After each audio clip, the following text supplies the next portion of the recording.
সংঘের পক্ষ থেকে আপনাদের সবাইকে জানাই শারদীয় দুর্গোৎসবের আন্তরিক শুভেচ্ছা ও অভিনন্দন। পূজা উদযাপনে আমাদের এবছর 10তম আয়োজন। বিশ্ব ব্রহ্মাণ্ডের কল্যাণের জন্য ভগবান শিব যখন ধ্যানে মগ্ন হলেন, তখন কৈলাসে দেবী পার্বতী একাকী দিন যাপন করছেন। একদিন মহালক্ষ্মীর অনুরোধে দেবী পার্বতী তার নিজ দেহের জ্যোতি থেকে এক জ্যোতির্ময় শিশুর জন্ম দিলেন এবং নাম দিলেন বিনায়ক। পরবর্তী সময়ে এই শিশুই পরিচিতি পায় গণপতি দেব, দেবতা গণেশ নামে।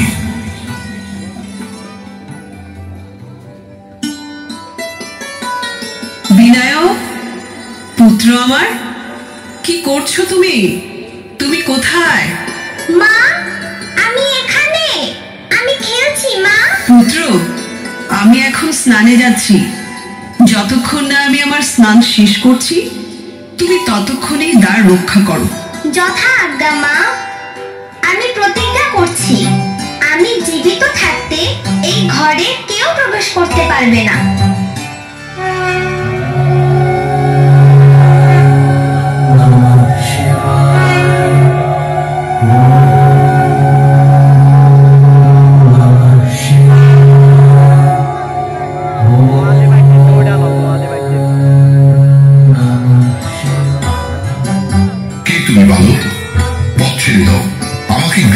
করতে দাও। আমি পার্বতী পুত্র বিনায়ক। মা আমাকে এই দ্বার রক্ষা করার দায়িত্ব দিয়েছেন। আমি তোমার পিতা। দ্বার ছেড়ে দাও বিনায়ক, এ আমার আদেশ।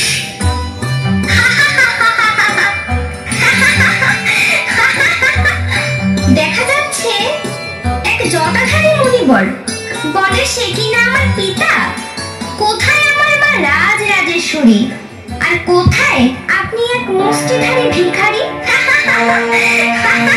হে বালক, দ্বার ছেড়ে দাও, নয়তো এই নরকের সাথে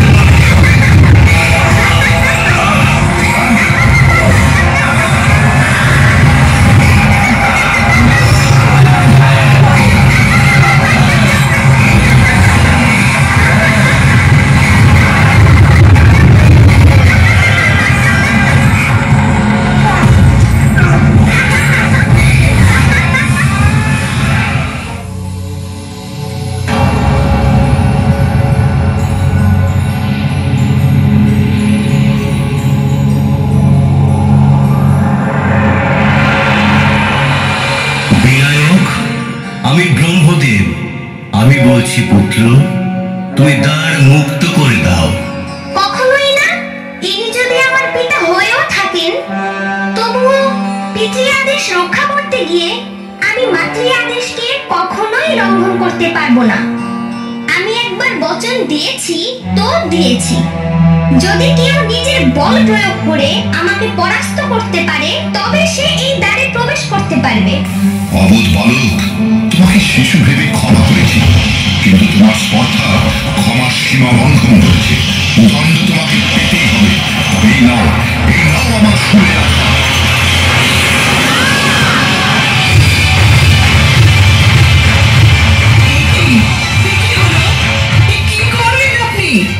রাগের বশবর্তী হয়ে কি করেছেন?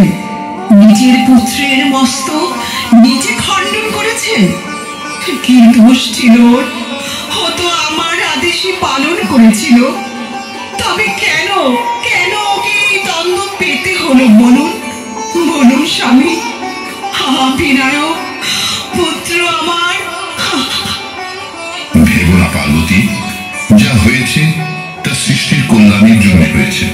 যদি তাই হয়, তাহলে আমি এক্ষুনি এই পৃথিবী বিনাশ করব।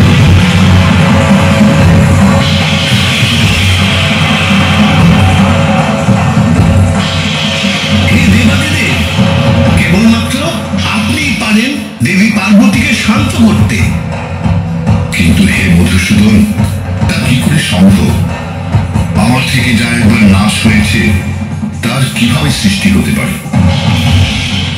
যদি উত্তর শিয়রে শায়িত কোন জীবের মস্তক সংস্থাপন করা যায়, তবেই বিনায়ক প্রাণ ফিরে পেতে পারে। নন্দী, যাও, যেখানে উত্তর শিয়রে শুয়ে আছে এমন যে কোনো জীবের মস্তক পাও, নিয়ে আসো।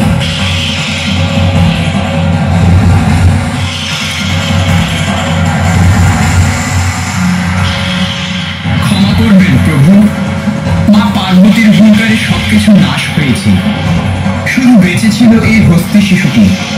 তাই হস্তি শিশুর এই মস্তকে নিয়ে এসেছি। কিন্তু কিন্তু তা কি করে হয়? এই মস্তক বিনায়ককে দিলে পার্বতী যদি আরো ক্রুদ্ধ হয়ে ওঠে? যদি সূর্যাস্তের পূর্বে এই মস্তক সংস্থাপন করা না যায়, তবে বিনায়ককে বাঁচানো যাবে না।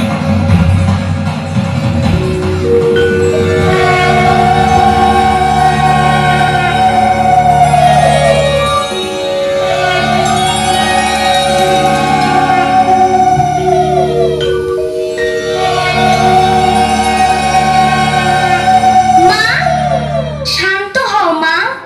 দেখো, তোমার বিনায়ক তোমার কাছে।